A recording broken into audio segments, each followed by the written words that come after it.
We're now doing class 2 of SAICA APC 2025 preparation. The past paper that you are using is SAICA APC 2024. This is the past paper that was written by SAICA APC 2024 candidate.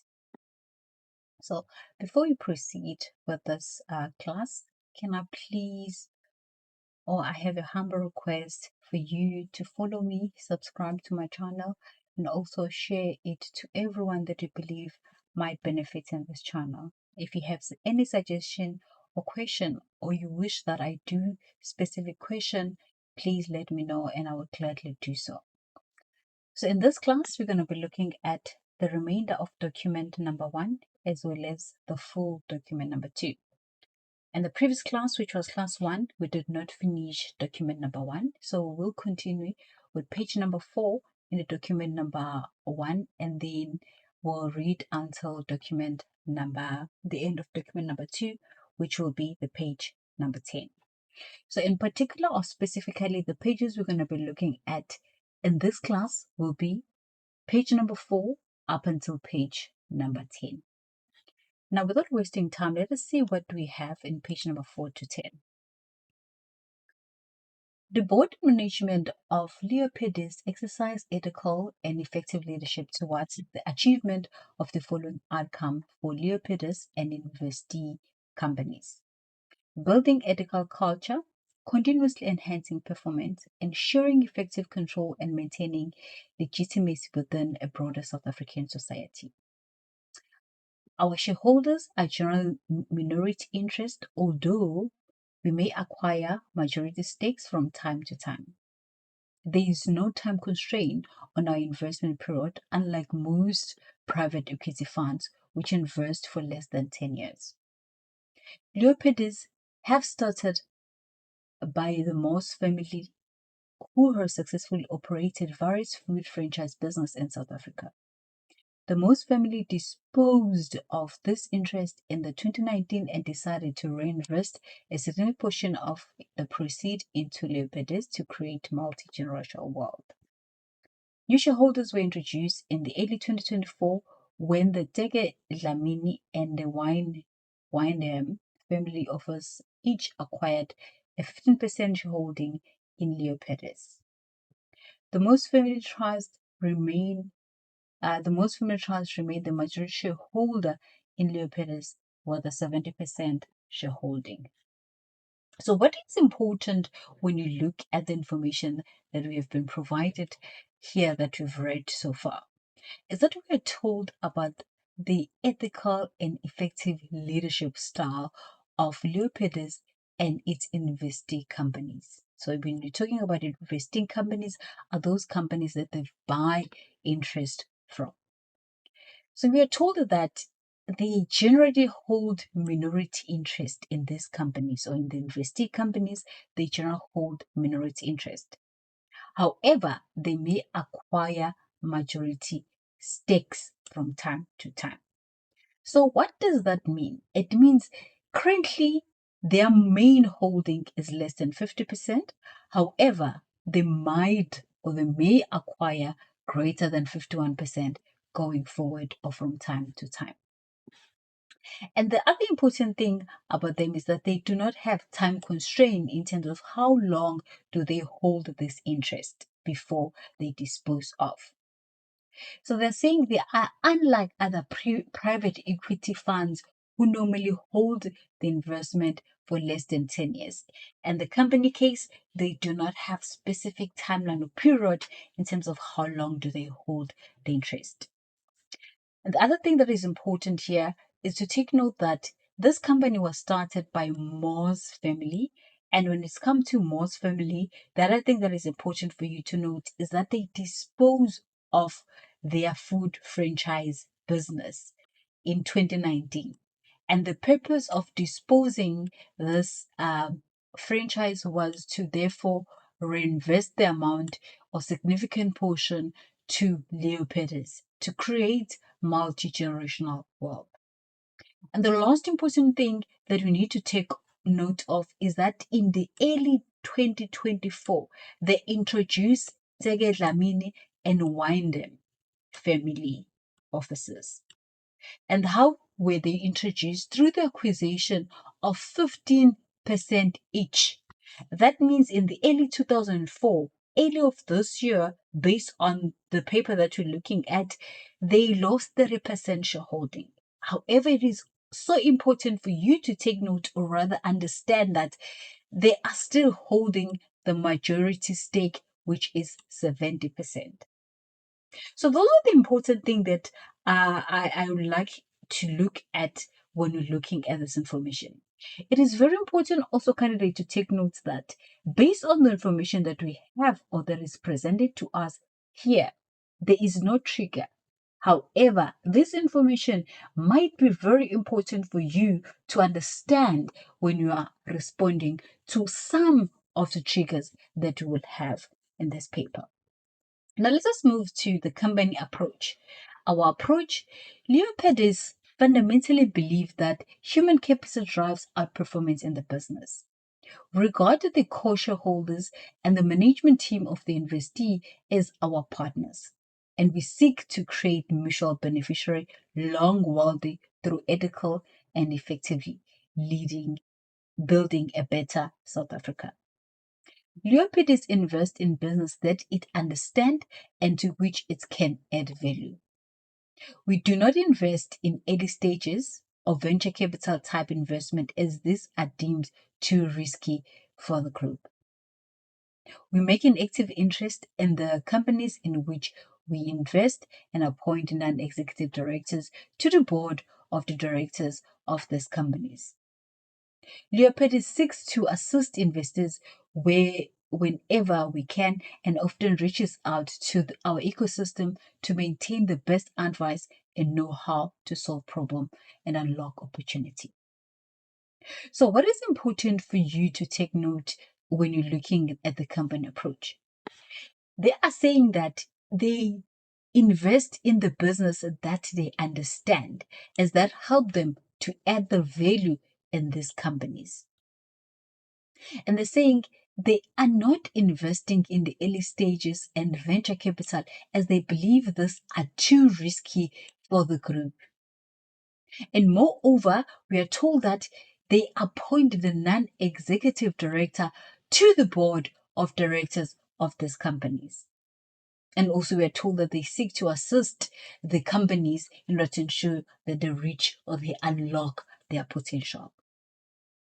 Now that we have looked at the company approach, let's just look at the investment criteria. What are things that they look for before they invest in the company? What are their investment criteria?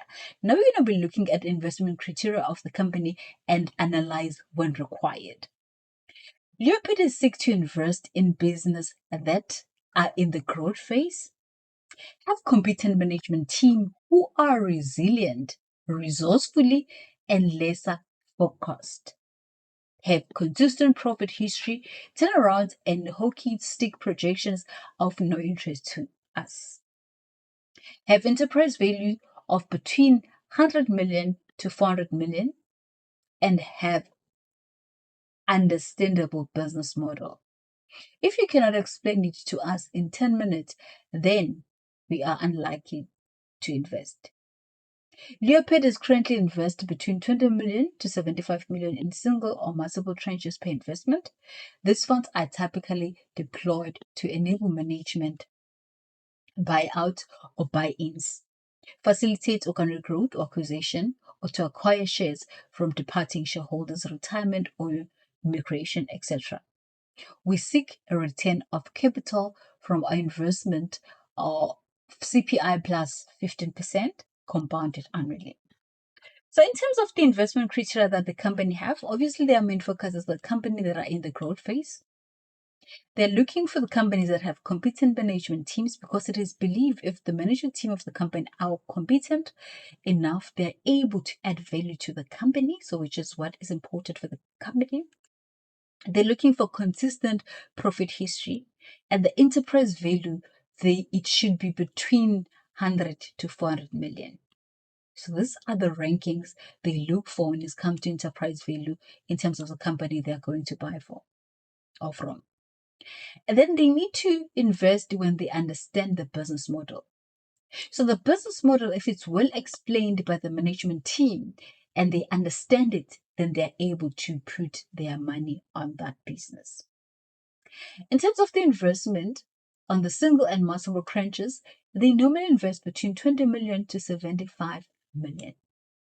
And then in terms of their expectation when it comes to return on capital, they're looking at the investment of CPI plus 15% compounded annually.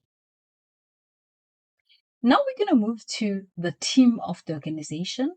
When you're looking at the team section, we will provide photos of the executive and non-executive in due course. So they've explained to the web developers that this information will be provided in due course. Now let us look who are the executive and non-executive director of Leo Pettis. We have Cheswell Moss, who's the Chief Executive Officer, and we're told that Cheswell has been the CEO of Leo Pettis since its inception in 2020. He is the son of Julius Moss and the founder of a successfully Moss Group of food franchising operation. He previously worked for the Real Equity Impacts Fund of South Africa, or REEF SA, a private equity fund that invests in infrastructure, sustainable energy, and tourism opportunities. Cheswell spent 8 years at the REEF SA. He holds a BCom degree in marketing. Just to look at what is happening on the CEO, who is the CEO and the expertise and the relationship he has in the business. Looking at the Cheswell Moss, who's the CEO of the business, we know he's the son of the founder of the food franchise operation. Basically, the main founder of the trust or Cheswell or Moss Group.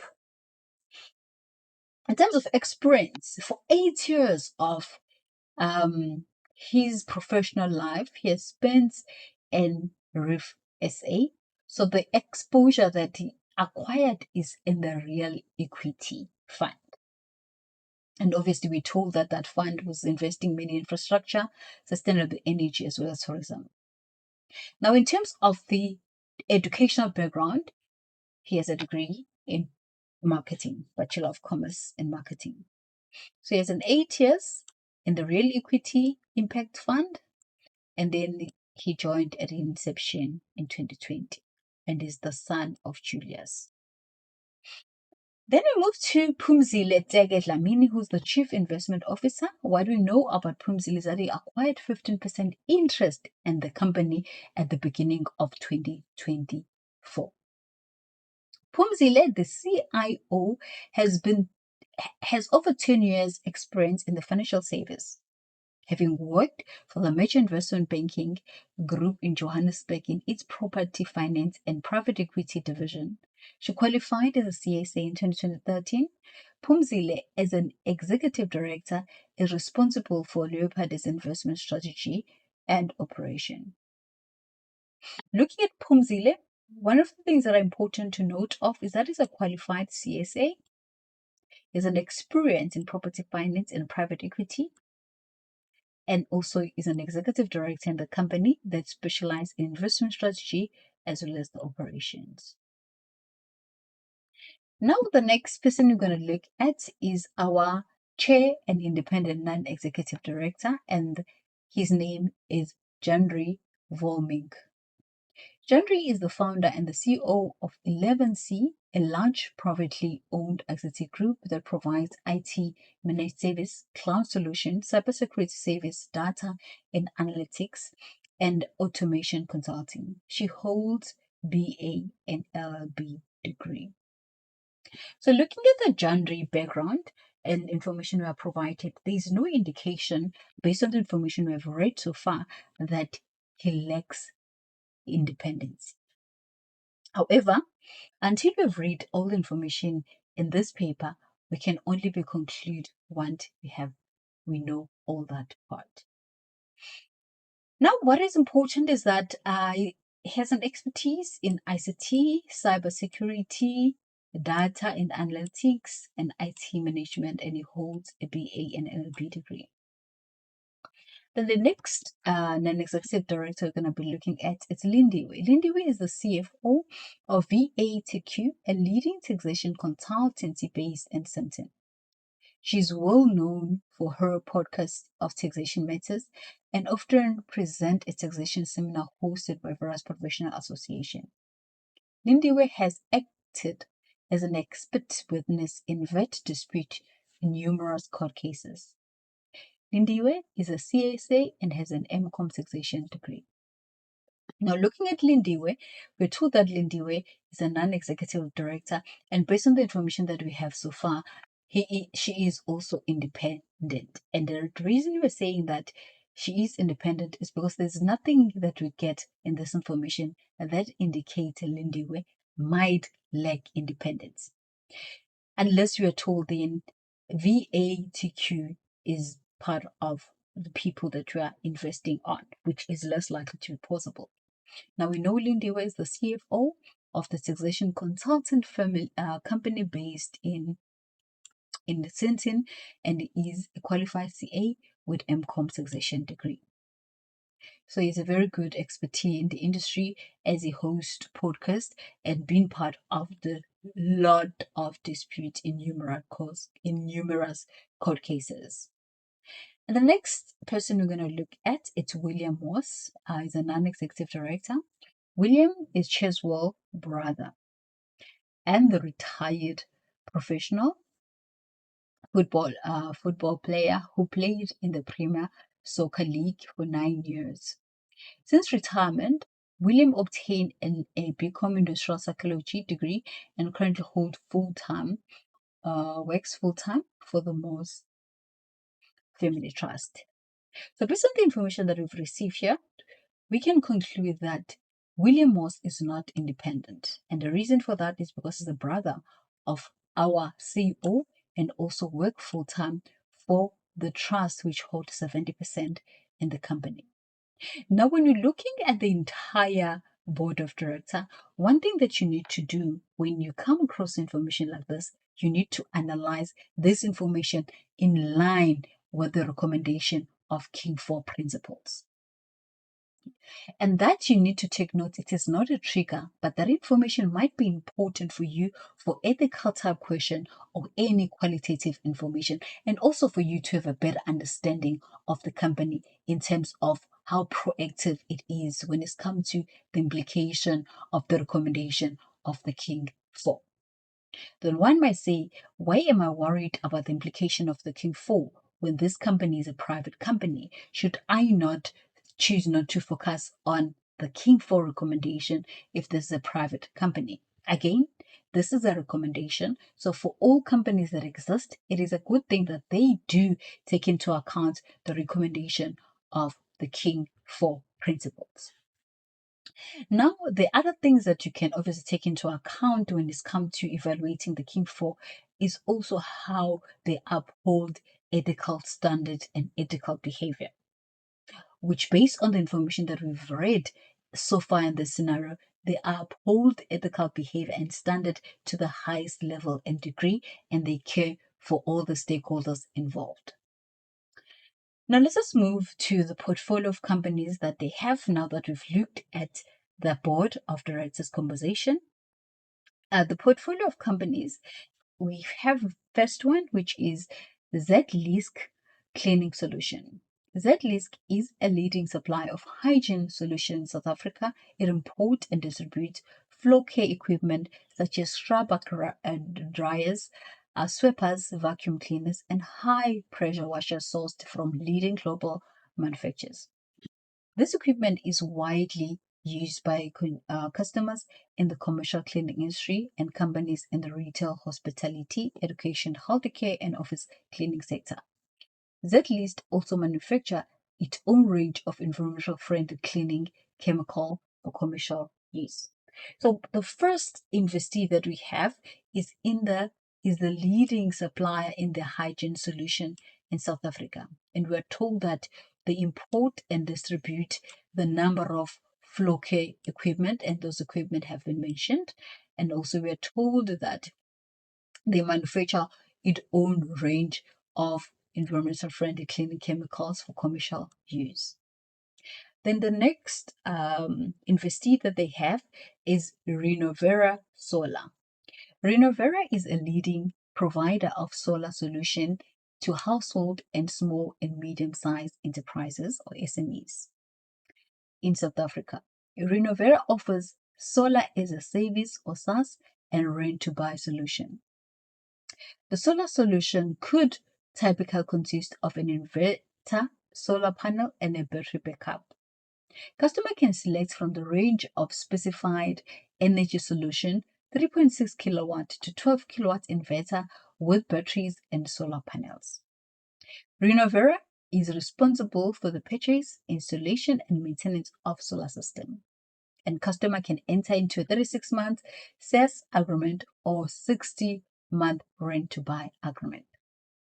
So based on the information that we have here, it is important to take note that they sell 3.6 kilowatt to 12 kilowatt of inverters with batteries and solar panels, and customer have a choice of 36 months contract or 60-month rent to buy agreement. Then the last one we're going to look at is Wheatland Coffee. Wheatland is a chain of coffee shops in Gauteng and Western Cape that serves the finest coffees and other quick service beverages, as well as freshly prepared sandwiches, wraps, and breakfast at 825 stores, all company owned.